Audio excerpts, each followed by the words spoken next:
Okay, so last time we defined some of the singularities of the minimal model program, the ones for pairs. Specifically, we defined given x delta a pair, we defined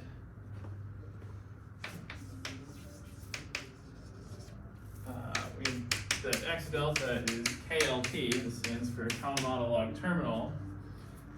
If you have a list of conditions, you need x to be normal, you need the pair x delta to be sort of log Q Cartier, so just that kx plus delta is I guess it's a Q Gorenstein, so you have kx plus delta is some multiple of it is a Cartier divisor.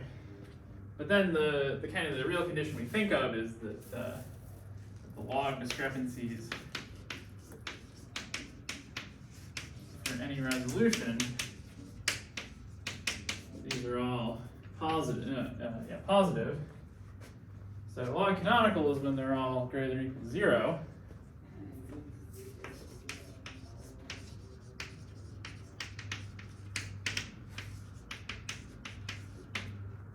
So, and then we have one that's kind of in between, which is divisorial log terminal.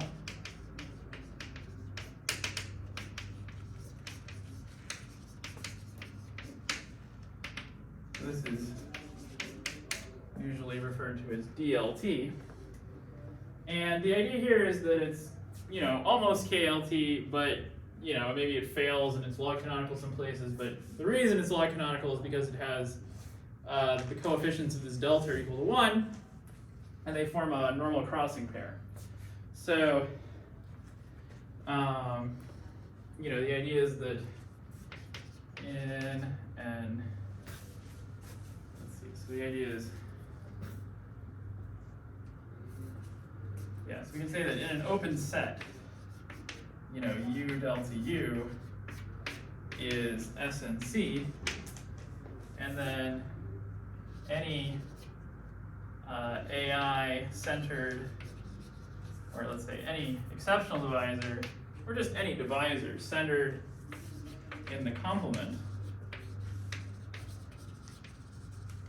has the log discrepancy greater than 0. Yeah, there's multiple ways of stating this one, and it kind of depends on whether you want the place where it's not SNC to be the closed set or the place where it's not KLT to be the closed set. And I think this definition is a little less clunky to state because, the idea of something being SNC, that's something you need to look at an open neighborhood to define. So you're always going to need some open set for this. So this is why this is the definition in Kohler-Mori. But, you can also define it to be like, for any point in the NKLT locus, the non-common model log terminal locus, there's a neighborhood where it's SNC. That's also fine. Same concept. Okay, and so the point of all these different singularity classes are to help us run the MMP. So in particular, the original motivation is that if you start with an SNC pair, then you run the MMP on that thing, and it may eventually cease to be an SNC pair. But if you start with something that's KLT, then as you run the MMP, it's still a KLT. And then if you run something that's you run it on something that's DLT, it'll continue to be DLT. And I guess this is also true for log canonical, but in general, we don't really expect to be able to run the MMP I'm not sure about this. Somehow, people always talk about this is sort of the biggest class where we expect the MMP to behave nicely, but I don't quite understand why that is. Certainly log canonical singularities are a lot worse behaved than DLT and KLT. So it makes sense for us to draw the line here. I'm not quite sure what the state of the art is about what can be proved about, in the context of log canonical singularities. There's a very interesting paper about log canonical singularities due to Kolar and Kovash. It's hard to remember which order they go in because it's both K names. which the title of the paper I think is Log Canonical Singularities or Dubois. And that's quite nice because, with these log terminal type singularities, they're always rational singularities. They have like a nice cohomological, properties where if you look at the push forward to the structure sheaf, that you're not going to get any like weird higher direct images from a resolution. That's, that's pretty close to just being, it's, that's kind of like there's a vanishing theorem that relates the direct images of those structure sheaves with, the discrepancies. And then, Dubois is kind of a weaker homological condition, but of kind of a similar flavor. And in fact, this is not a singularity class I know much about. I think it kind of shows up more in the commutative algebra literature. Okay, so, but mostly, I want to look at this class and this class when I'm thinking about minimal models. Okay, so the thing I want to prove today is that, yeah. I have a question. So the terminology log, maybe this is just, maybe I should have been here last time, but log, is that because of some sort of like logarithmic, some statement about logarithmic forms on the? Yeah, I mean, I believe this is why that is. So for example, if you take P1 with, 2 points removed to get this spark variety, then a log canonical form, there's a unique global one, dx over x. Yeah. And this is, d log x. Mm-hmm. So this is where the log comes in, right? And the idea being that, so this, and I did give kind of a speech on this last time, but, so watch the video if you want the full spiel, but, the short version is yes, that, d of log of x is like having a pole where this x vanishes. And I kind of went into like a little bit of a spiel there where it's like, this is really useful in algebraic geometry because it allows us to kind of think about this log function without actually like having it be one of our functions.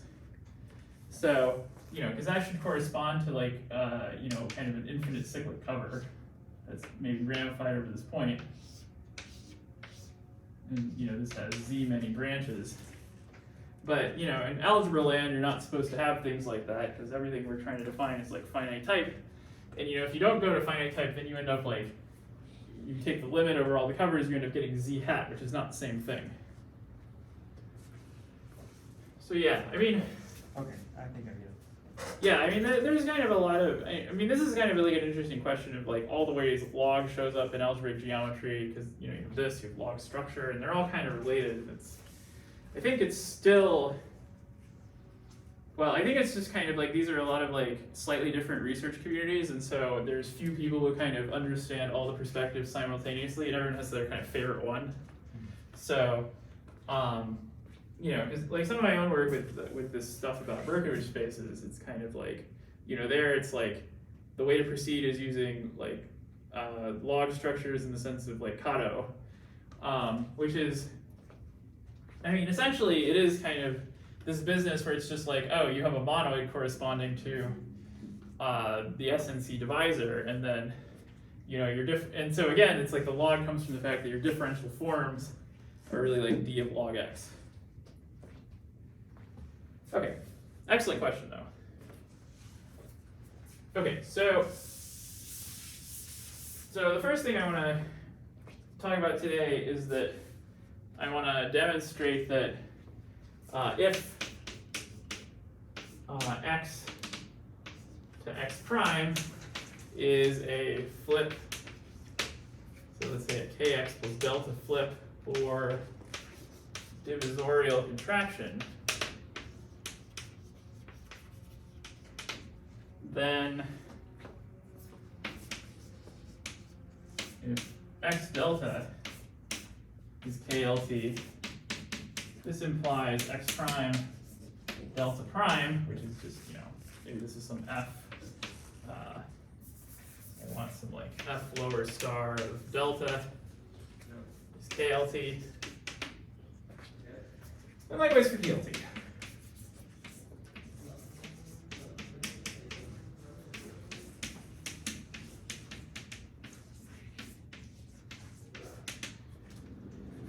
Okay, and the tool that we're going to need for this is I need to remind you of the negativity lemma.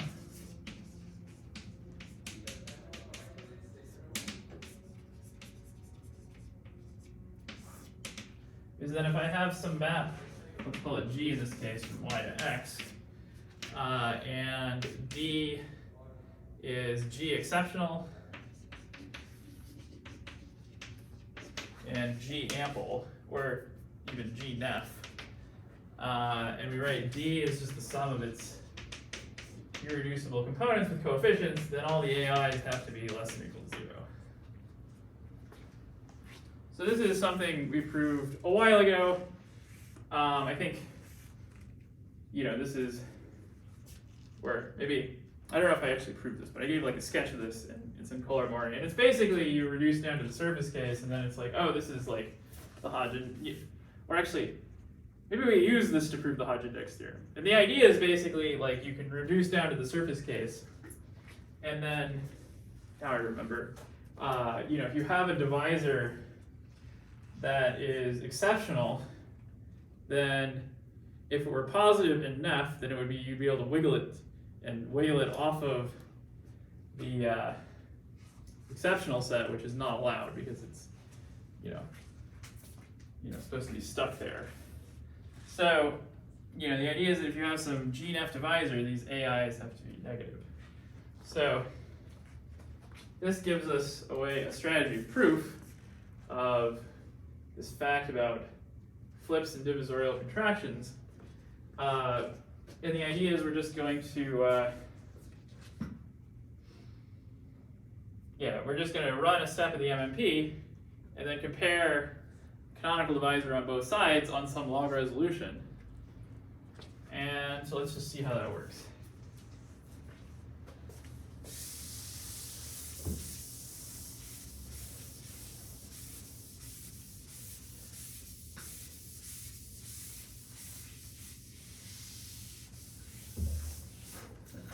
Okay, so I think,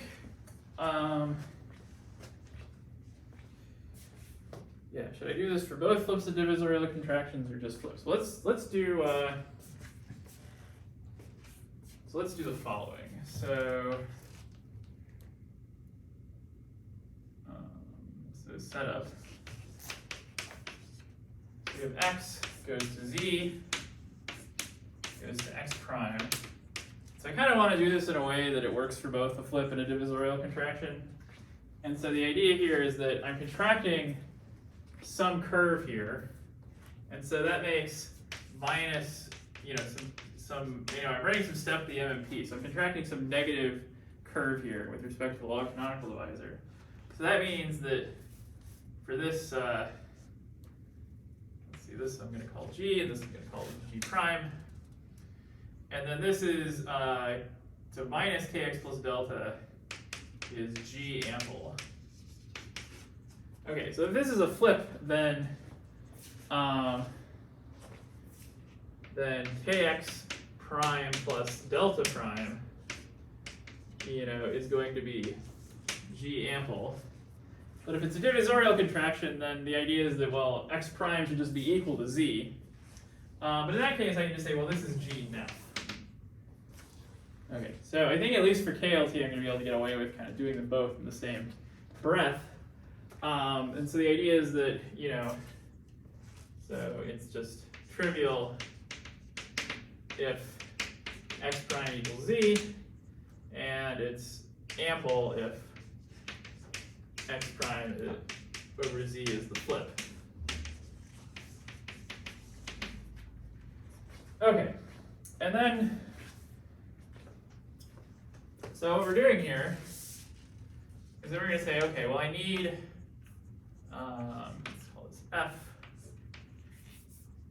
some variety y that's a common log resolution. And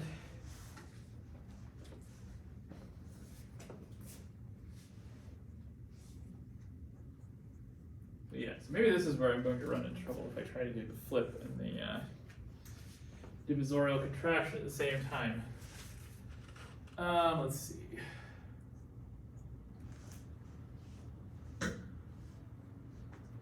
Actually, I guess if it's a divisorial contraction, then the point is that the relative canonical divisor is G ample. So let's just say this is a flip. And then I'll do the divisorial case separately. Okay, so here's the idea, as we say, okay, well, this is a small contraction and this is a small contraction. So, this is, on both sides, the canonical thing is, let's see, is that really, what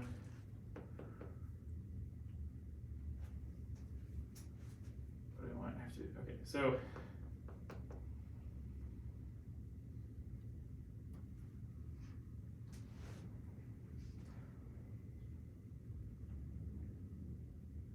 let's just, compare the pullbacks. So the idea is that if I pull back a G-ample divisor, I get, so I have this map H, which is the composition in both sides. Then if I pull this back, I'm certainly going to get something that's Neff. So the idea is that if I take F upper star of minus kx plus delta, this is H Neff. And if I take F prime upper star of kx prime plus delta prime, this is also going to be H Neff. And so if I add these divisors, that's also H Neff.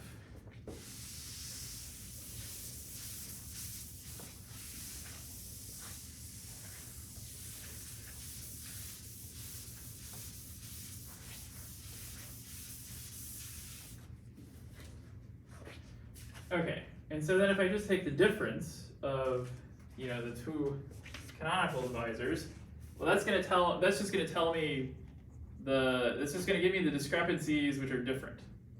So the idea is that this is going to be, if I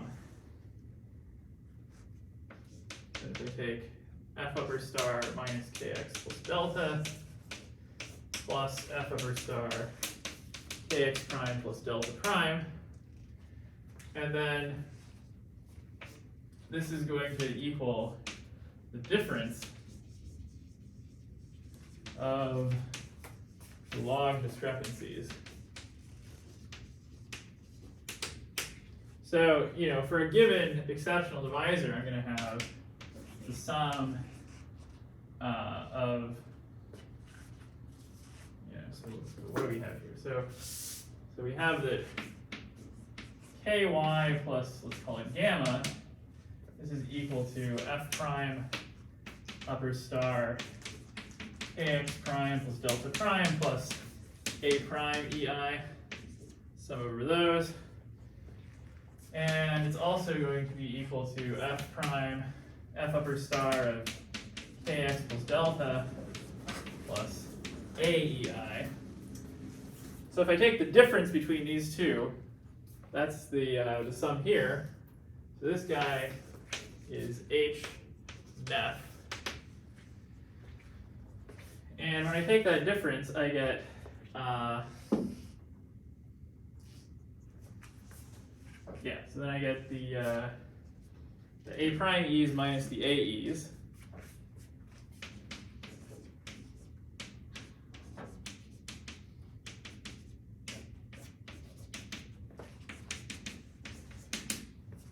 And then the idea is this is H Neff.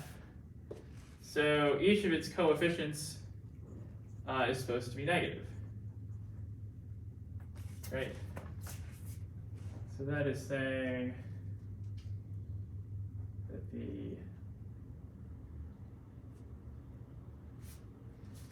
the opposite of what I want.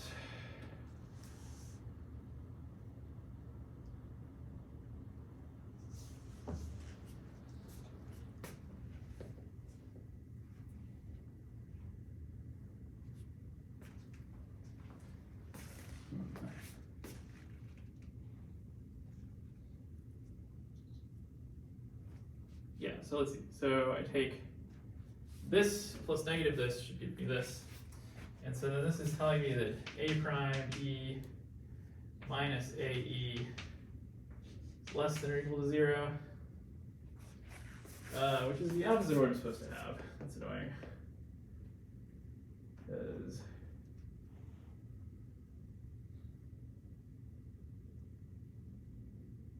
this is one of these obnoxious things about math, is that sometimes you get a sign error in there. Okay, so let's go back to this diagram here. So I have the minus kx plus delta is G ample, and then we correct it to make it so that kx prime plus delta prime is G ample. So the pullbacks of both of these are H and F. So then this seems fine. And then, oh, I see, right. And then the idea is, oh, when I take the difference, I have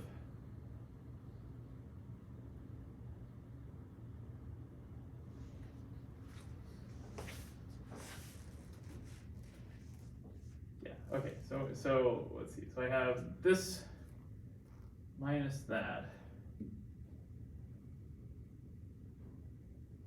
Oh, I see, right. I'm going to take the difference. The idea is that I should move this to the other side. There we go. Okay, so this minus the A prime E is equal to that. And then this guy, AY plus delta, minus the AE is equal to that. That's where the sign error went. All right. So this is another clumsy thing about, another thing that you kind of have to get used to is that sometimes you want all the exceptional divisors to be on the other side, and then it's kind of hard to keep track of the sign, because you can see what happened right here. But now we can see, okay, now if I take this difference, so I'm taking this one minus that one, then the unprimed one gets the positive because I have a minus of this. The primed one gets the negative because it's on the other side. Okay, and then that's the result we're supposed to have, which is that AE is less than or equal to A prime E.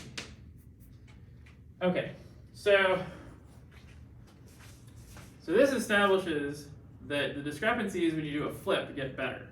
So if I start with that x delta is KLT, this implies that x prime delta prime is also KLT. Okay, so now, what if they're DLT? Well, that's a little more involved, but it's not really that much different. So then the thing you have to keep track of there is you just have to keep track of which discrepancies are the ones that are getting better. And the idea is that if your exceptional divisor is centered on the exceptional locus of either G or G prime, then you're always getting better. So if you're an E where the log discrepancy is equal to 0, then you can't be exceptional for this map. And so if you're SNC in that neighborhood, you're still getting SNC over here. So, just a slight addition to this argument lets you enhance this to get DLT. If this is DLT, then that's DLT. Okay, so, the computer is doing updates, so I've lost my clock. It's annoying. Yeah. And I just check my phone too. Okay, so that's the case for a flip. And then actually for divisorial contraction, it's even easier because you can just, treat x like the log resolution in this case. So, the minus kx plus delta is G ample. And so then the idea is that, well,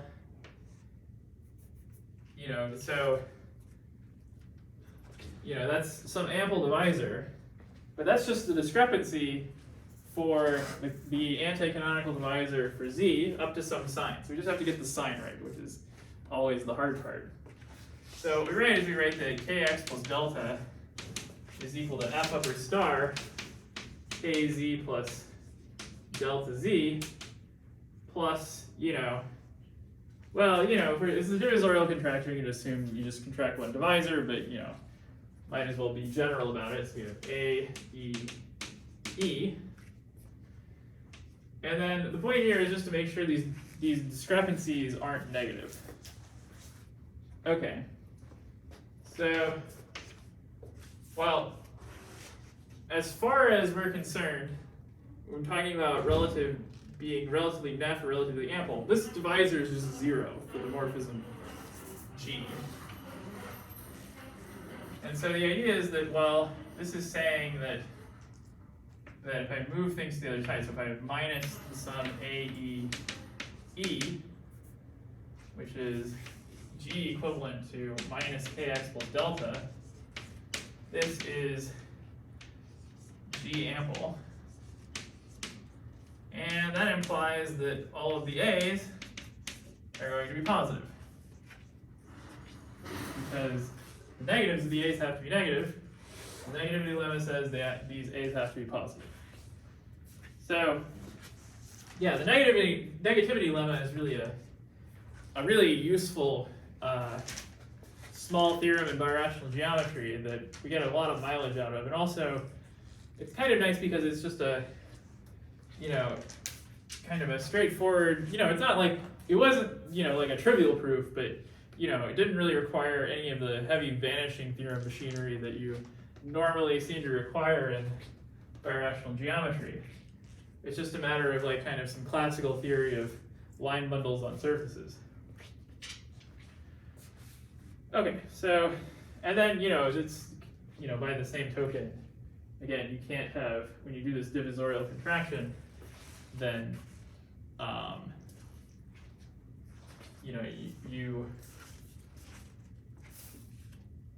again, like, maybe you contracted one of the divisors with coefficient 1, but it's still fine. It's the log discrepancy that matters. Okay, questions?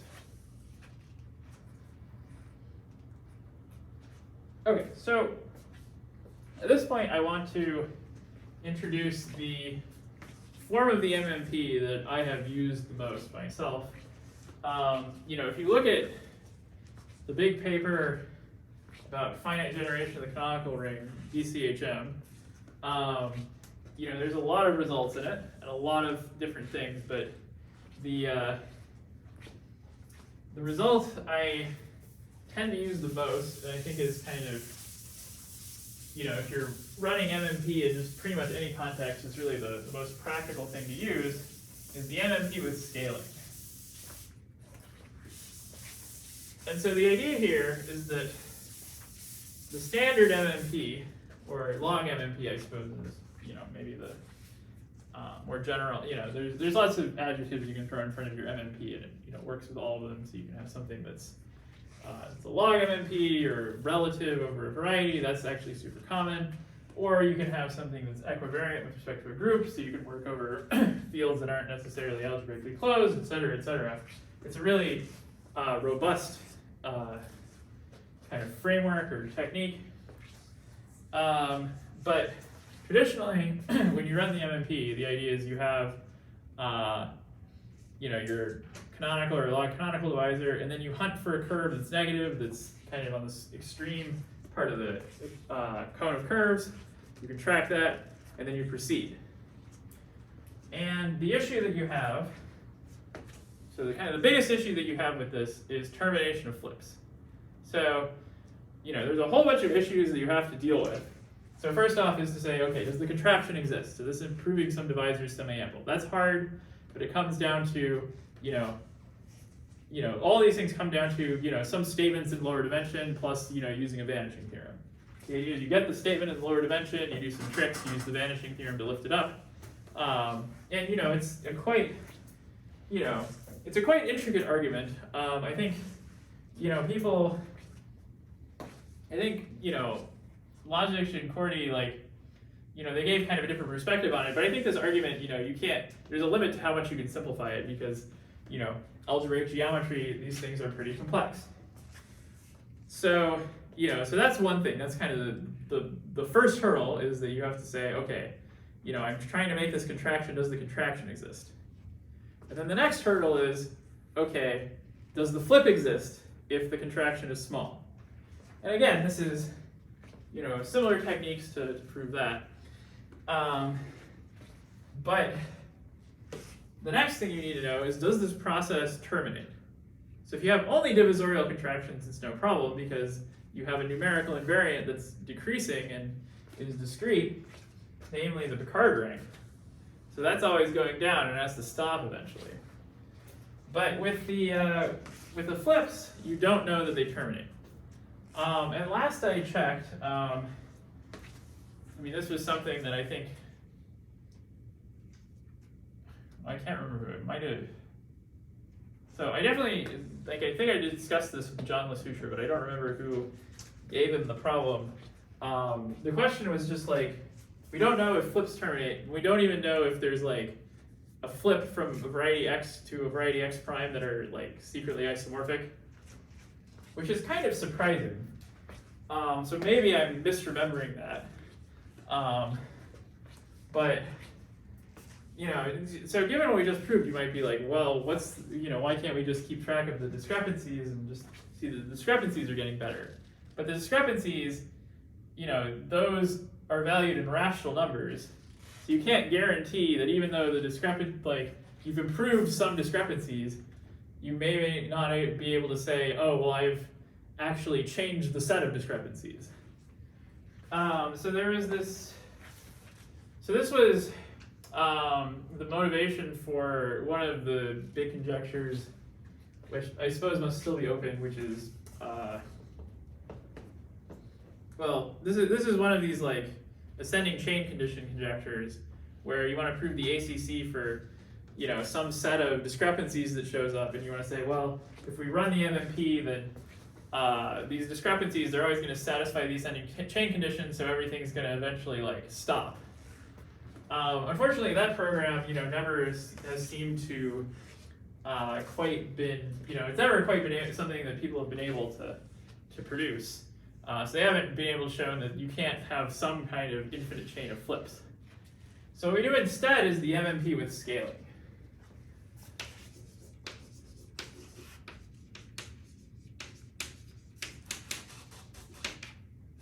Okay, so I was looking at BCHM yesterday, and then I was like, oh, this is like a different statement than the one I'm usually used to.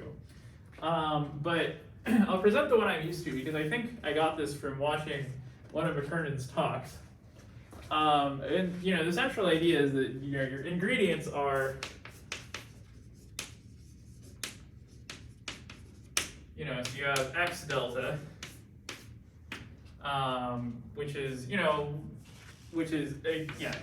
should be KLT. So this is issue number one, is that we don't know how to prove so we can prove this MMP with scaling works for KLT pairs, but for DLT pairs it's not there.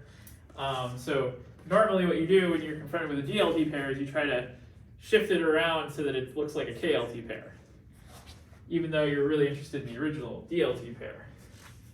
And then we want A, an ample divisor. And so the idea is that we consider, T in the interval 0, 1. So I want it half open like this. And then let D equal 1 minus T times Kx plus delta plus T times A. And you let T vary in this interval. And then the idea is that as T goes from, actually, maybe it's better to do it this way. You half open like this, so then this will just be, sorry to change the notation on you right now, 1 minus T times A plus T times Kx plus delta. And for any T in the interval, the ring of sections of D is finitely generated, and it's always going to have, so the thing to note here is that it's always going to have the, and it's also going to have the right numerical dimension. So it's going to have, so yeah, so in particular, it's going to give you a nice what's called log terminal model. So you have that the ring of sections of D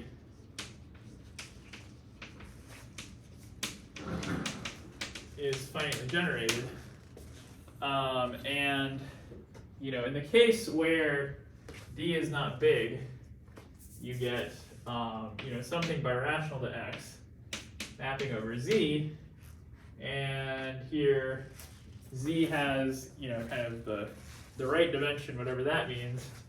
And what do I want here? I want that kx prime plus delta prime is relatively nef. Okay, so yeah, I think I've got, I mean, if you're using this in research, you should like actually look up the statement, but it's something like this. Anyway, so the idea is that instead of just running an arbitrary MMP, you run an MMP where you're scaling the canonical divisor. This is the divisor you want to get to by an ample divisor. So one thing to remark about this is that it's kind of remarkably similar to other approaches to this problem from, you know, topology or differential geometry, where, you know, in that setting you have things like Ricci flow, where the idea is you want to produce a constant curvature metric. This is one way you know that you kind of have a very kind of uniform model. So, you know, we know that such a metric exists. These Kähler-Einstein metrics exist when, you know, when the MMP works, and you know, you have to worry about singularities a little bit. But you know, suppose your minimal model is smooth, or your log canonical model is smooth, then it has one of these constant curvature metrics. And you know, the geometric way you do that is you say, okay, well, I start with like my current metric, which is like A, and then I run some flow corresponding to some differential equation, which is like the Einstein equation. So it's like, oh, I have a bunch of like energy bunched up over here, but not over here. Well, it wants to like spread out. And so it does that. And so it's like it's moving away from the original metric and towards the one you want. So I always thought that was kind of neat that, you know, there's this connection there. And this is, of course, being fleshed out more and more as, you know, especially in this context of K-stability. That's, you know, looking at Fano varieties. So that's something that's been happening in the last decade. So this is the MMP with scaling, and I think, you know, so I think like the name Shakurov deserves a lot of credit here. It's kind of, I always am a little like hesitant when I'm like trying to relay the history of the field, because it's like, you know, there are a lot of people who contributed, but I think, you know, a lot of the ideas in that paper of BCHM are kind of ideas of Shakurov that were, you know, the community didn't quite understand, and you know, once they were fleshed out, they fit together and gave us this kind of thing. Okay, so now there's two kind of perspectives on this. And so there's the one which is like the divisor picture, and then there's also the curve picture. So let me start with the curve picture, because that's the one that the MMP people were thinking using originally. So the curve picture is I have my cone of curves, which, you know, on one side is poorly behaved, but on the other side is nice and polyhedral. Rational polyhedral, you know? But on the other side, all you know is this thing is convex, so you kind of have to, shouldn't let it kind of bulge in like that, but you know, a convex object can be quite pointy in higher dimensions, you know, like there's this story about how for n large, an n-dimensional sphere is quite pointy. Anyway, because like, the idea is like, you can think of a sphere as like, you know, like a Gaussian random variable, and if there's like a lot of dimensions to it, then you pick a random thing, it's likely to be exceptional in a few ways. So it's pointy, like most of the mass is on the boundary. Kind of funny how that works. Wait, what do you mean by a sphere is like a Gaussian random variable? Oh, I mean, the idea is you say, okay, like you have a Gaussian random variable in high dimensions, which is just, Sure. So like multivariate normal or something? Yeah, exactly. And then the idea is that, it's going to be something spherically symmetric.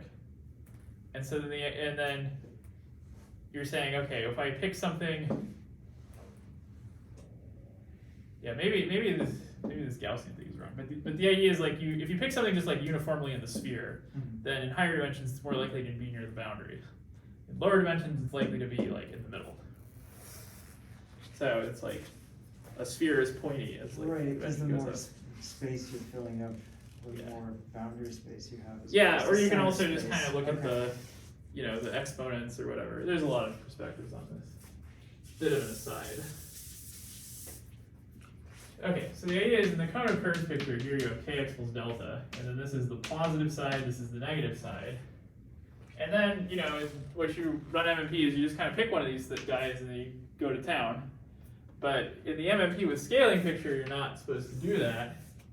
If I want a positive divisor, I can take A, and then I can just interpolate between them. And oh look, at some point I hit a threshold where I contact here, and this is the curve that's contracted. So this is the first curve contracted. And then, I reshape this, I delete this, and then, maybe there's like 2 more curves here. But I just keep rotating this by interpolating between them, and then I eventually get to the point where kx plus delta is net. So the idea here is that you're guaranteed to get somewhere where kx plus delta is net with this, but you may not be able to get it to be ample. Is kind of the problem. And you may not, and when you get to this last part, you may not have any sections of kx plus delta. So this is like the abundance conjecture that, what you really like is that, what you really like is that kx plus delta, like,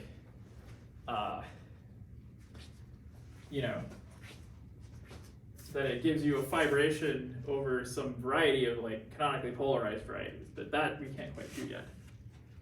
Okay, so this is the curve picture, and it's only like a slight innovation over what we were originally doing, but it just makes what you're doing so much more powerful because like the thing actually is known to terminate. Okay, and then in the divisor picture, which is dual to this one, then the idea is that you have the ample cone, which whatever cone theorem you have is going to be, on some sides it's going to be polyhedral, and then maybe over here, here would be dragons. But, I start with some ample divisor, and then I have kx plus delta way out here. And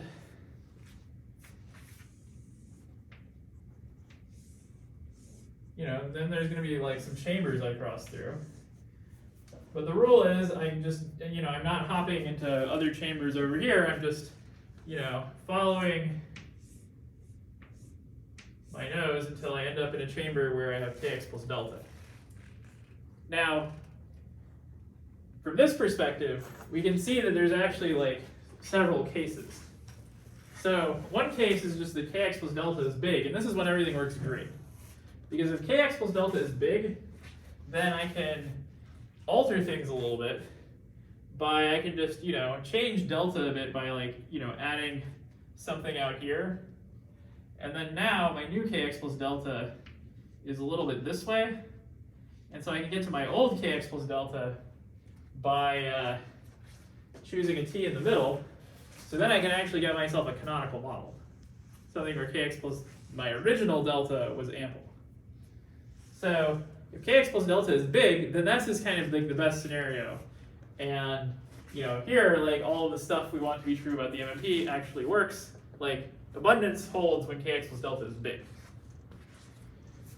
Okay, but you can also have that, here's your big cone. So the closure of the big cone is called the pseudo-effective cone. Well, that's Ceph. And then you could also have, you could have your A here and your kx plus delta out here. Well, this is also a good case because here, your MMP is going to work all the way up until you don't have effective divisors anymore. And at that point, you don't care. So you just say, oh, well, I stop here. And then this gives me some fibration over a base where, what's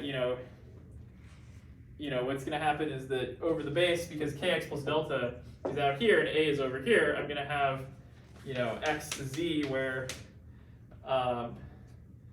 k minus kx plus delta is g and f. Or I think in this case it's even going to be g ample.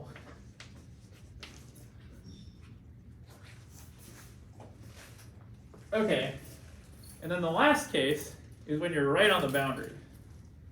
And this is the bad case. This is the case where we don't know what's supposed to happen. Or we know it's supposed to happen, but we don't have a proof of it.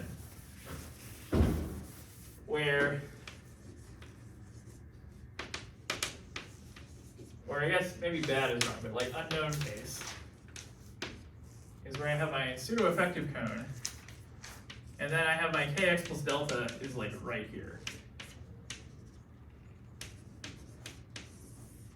So here, you run into trouble. You can't guarantee the MMP with scaling takes you all the way out here. And so we don't know, we don't know that you get a nice canonical model. In fact, we don't even know that you have a section of this. So the abundance conjecture predicts that if you're pseudo-effective, this guy, then it has a section. But we can't prove that. Okay. So that's kind of state of the MMP. So next time I want to give an example from one of my papers where to kind of show you how you use this to prove things. Because it's there's kind of a, there's there's a bag of tricks where you, when you use the MMP with scaling, you're kind of, you have the ample divisor, you have the boundary, and you have T. And those are the parameters you can mess with. And messing with them, you can get pretty far actually, and prove some nice results that way. And okay, so I'll stop here for today, and then we'll continue with that on Friday.